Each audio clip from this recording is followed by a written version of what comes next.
ஒரே சிச்சுவேஷனுக்கு பல்வேறு இசையமைப்பாளர்கள் எவ்வளவு அற்புதமான பாடல்களை போட்டிருக்காங்கன்னு நீங்கள் பார்ப்போம்.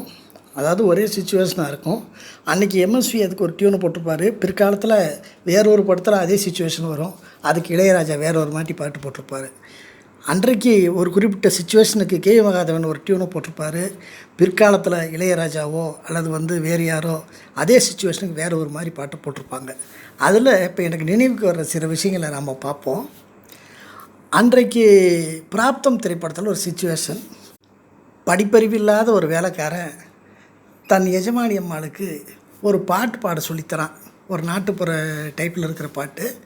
அந்த பாட்டை பாடி அந்த அம்மா காலேஜில் பரிசு வாங்குது. அன்றைக்கு பிராப்தம் படத்தில் எம்எஸ்வி போட்ட டியூனு அந்த பாட்டு. சந்தனத்தில் நல்ல வாசம் எடுத்து என்னை தடவி கொண்டோடுது தென்னங்காத்து. இதே சிச்சுவேஷன் பிற்காலத்தில் ரிக்ஷா மாமான்னு ஒரு படம், பி வாசு டைரக்ஷன். இதே சிச்சுவேஷன் இந்த படத்தில் வரும். கொஞ்சம் மாறி வரும். இவர் சத்யராஜ் ரிக்ஷா ஓட்டுறவர், குஷ்பு அந்த ரிக்ஷாவில் கேரி காலேஜுக்கு போகும். குஷ்பு காலேஜில் ஒரு ஃபங்க்ஷன் ஒரு பாட்டு பாடுதான். அதுக்கு இவர் டியூன் பாட்டு எடுத்து கொடுக்குறாரு. வைகை நதியோரம் பொன் மாலை நேரம் காத்தாடுது. எப்படி பாருங்கள். அதே மாதிரி அன்றைக்கு மிகவும் வேண்டியவர்கள், உயிருக்குறாய் நினைத்தவர்கள் மறைந்து விட்டார்கள். படம் பாலும் படம்னு நினைக்கிறேன். படம் பேர் தப்பாக இருக்கலாம். இசை மெல்லிசை மன்னர்கள். அப்படியே சிவாஜி மனம் குமுறி பாடுவார். போனால் போகட்டும் போடா, இந்த பூமியில் நிலையாய் வாழ்ந்தவர் யாரடா, போனால் போகட்டும் போடா. இதே மாதிரி ஒரு வேதனையான சிச்சுவேஷன். தாய் இறந்து விடுகிறாள், பிள்ளைகள் சோகத்தில் இருக்கிறார்கள். அதுக்கு ஒரு டியூன் நீங்கள் கேட்ட படத்தில் இளையராஜா போட்டிருப்பார். கனவு காணும் வாழ்க்கையாவும் கலைந்து போகும் கோலங்கள். எப்படி இருக்கு பாருங்கள். அதே மாதிரி ஒரு அண்ணங்காரன் ரொம்ப ஏழை, தம்பியை கஷ்டப்பட்டு படித்து அவனை படிக்க வைக்கிறான். ஆனால் அவனும் அண்ணன் மனசு வருத்தப்படாத மாதிரி நடந்துக்கிறான்.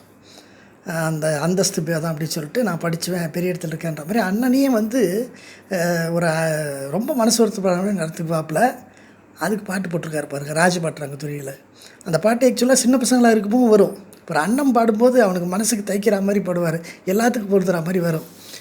அம்மம்மா தம்பி என்று நம்பி அவன் உன்னை வளர்த்தான். இதே சிச்சுவேஷன் கிட்டத்தட்ட இதே மாதிரி சிச்சுவேஷன் படிக்காதவன் படத்தில் வரும். ரஜினி பாடுவாப்பில், தம்பி அவமானப்படுத்திட்டானேன்ட்டு. ஊரை தெரிஞ்சிக்கிட்டேன், உலகம் புரிஞ்சிக்கிட்டேன் கண்மணி கண்மணி. தாயுடைய பெருமையை விளக்கும் பாடல் அடிமைப்பெண் படத்தில் கேவி மகாதேவன் அவர்கள் இசை. தாயில்லாமல் நான் இல்லை, தானே எவரும் பிறந்ததில்லை, எனக்கொரு தாய் இருக்கின்றாள், என்றும் என்னை காக்கின்றாள், தாயில்லாமல் நான் இல்லை. கிட்டத்தட்ட கொஞ்சம் வேறு மாதிரியான சிச்சுவேஷன். ஆனால் அம்மாவுடைய பெருமையை சொல்கிற பாட்டு மன்னன் படத்தில் இளையராஜா போட்டுருவார். அம்மாவென்றழைக்காத உயிரில்லையே, அம்மாவை வணங்காமல் உயர்வில்லையே. அப்புறம் அண்ணனுக்கு தங்கச்சி மேலே ரொம்ப பாசம். தங்கச்சியை ஒரு நேரத்தில் கட்டி கொடுத்துருவாப்புல. ஆனால் அதே தங்கச்சி அண்ணனை வீட்டுக்காரர் வருத்தப்படுவாருங்கிறதுக்காக ரொம்ப முகத்தால் அடித்த மாதிரி பேசிடுவாப்புல. அப்போ அண்ணன் ரொம்பவே ஃபீல் பண்ணி பாடுவார். எதையும் தாங்குவேன் தங்கைக்காக, நான் இதையும் தாங்குவேன் அன்புக்காக. சாரி, மாற்றி பாடிட்டேன். எதையும் தாங்குவேன் அன்புக்காக, நான் இதையும் தாங்குவேன் தங்கைக்காக அப்படின்னு. இதே மாதிரி சிச்சுவேஷன். தங்கைக்கு ஒரு கீதம், டி ராஜேந்திரனுக்கு ஒரு டியூனை போட்டிருப்பார். தட்டி பார்த்தேன் கொட்டாங்கச்சி, தாளம் வந்தது பாட்டை வச்சு, தூக்கி வளர்த்த அன்பு தங்கச்சி, தூக்கி எரிஞ்சா கண்ணு கோலமாச்சு அப்படின்னு. அப்புறம் ஒரு திருமணம் நடக்கிறது. ஆனால் அந்த மனைவியிடம் அந்த கணவனுக்கு அன்பே கிடைக்கவில்லை. அவன் மனம் வேதனைப்பட்டு பாடுகிறான். சவாலே சமாளி படத்தில்.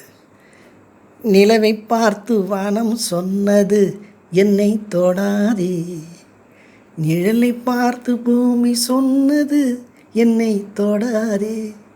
கிட்டத்தட்ட ஆனால் கொஞ்சம் வேறு மாதிரி வரும். முதல் மரியாதையில் இதே சிவாஜி ஒரு மனைவி, அவங்களுக்குள்ள அவர் வாழ்க்கையில் எந்த தொடர்பும் இல்லை.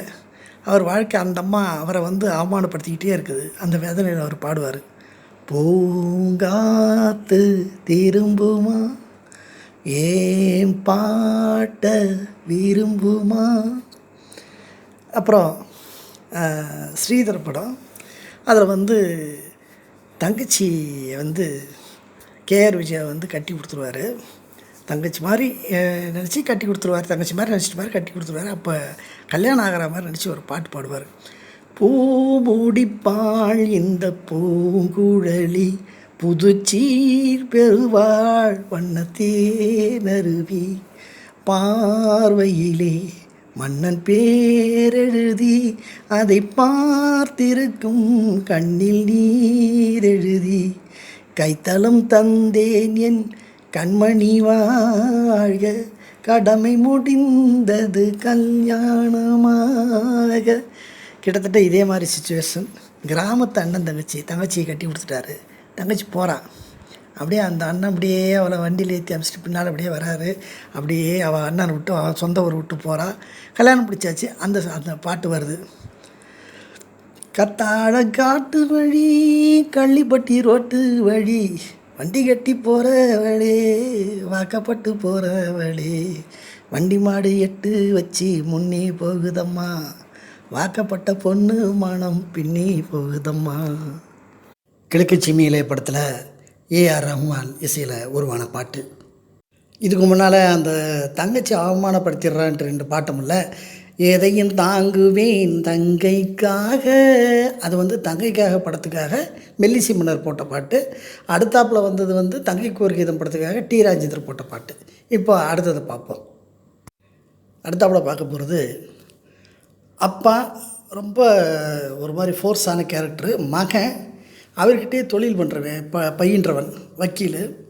அப்பாவுக்கு மகனுக்கும் ஒரு கட்டத்தில் போராட்டம் ஆகிடுது. அவர் ஒரு கேஸ் எடுக்கிறாரு. அவருக்கு ஏத்தாப்பதியே மகன் அந்த கேஸ் எடுத்து வாதாடுறான். 2 பேருக்கும் பிரச்சனையாகிடுது. அவன் வீட்டை விட்டு போயிடுறான்.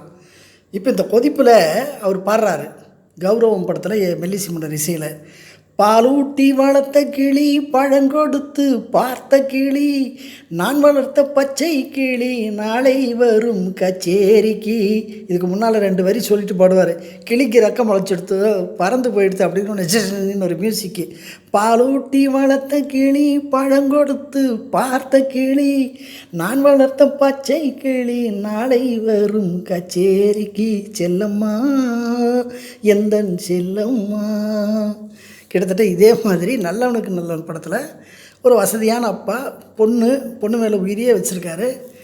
ஒரு கட்டத்தில் அந்த பொண்ணு ஒருத்தரை காதலிக்கும். இவர் கூடாதும்பார். அது ஏற்றுக்கிட்டு வீட்டை விட்டு போயிடும். அவர் வீட்டை விட்டு போயிட்டா அப்படின்னு தெரிஞ்ச அப்படியே அவர் அந்த அப்பா ஃபீல் பண்ணி பாடுவார். இளையராஜா மியூசிக்கில் ஜேசுதாஸ் பாட்டு.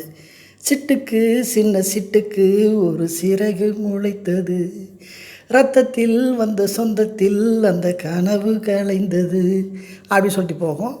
இப்படி சில பாடல்களை எனக்கு நினைவுக்கு வந்த பாடல்களை கிட்டத்தட்ட ஒத்து போகின்ற சுச்சுவேஷனுக்கு அன்றைக்கு போட்ட பாடல்களுக்கும் நேற்று இளையராஜாவோ அல்லது ஒரு டிஆரோ ரஹ்மானோ போட்ட பாடல்களையும் ஒப்பிட்டு இதை போட்டிருக்கிறோம். ஒன்று எவ்வளோ தனித்துவமாக இருக்குது பாருங்கள். அன்றைக்கி அவங்க தனித்துவமாக அற்புதமான ஒரு சுகமான பாட்டாக போட்டாங்க. அதற்கு பிறகு வந்தவர்கள் தனித்துவமாக சுகமான அற்புதமான பாட்டாக போட்டாங்க. இதுதான் இந்த வீடியோவுடைய நோக்கம். ஒரு நினைத்து பார்க்கறதுக்கான ஒரு சுகமான விஷயங்கள், அவ்வளோதான். இன்னும் நிறைய இருக்குது. ரொம்ப நீளமாக போங்கிறதுனால இதோடு முடிச்சுக்கணும். இது அடுத்த பாட்டில் இன்னும் சில பாடல்களை பார்ப்போம். நன்றி, வணக்கம்.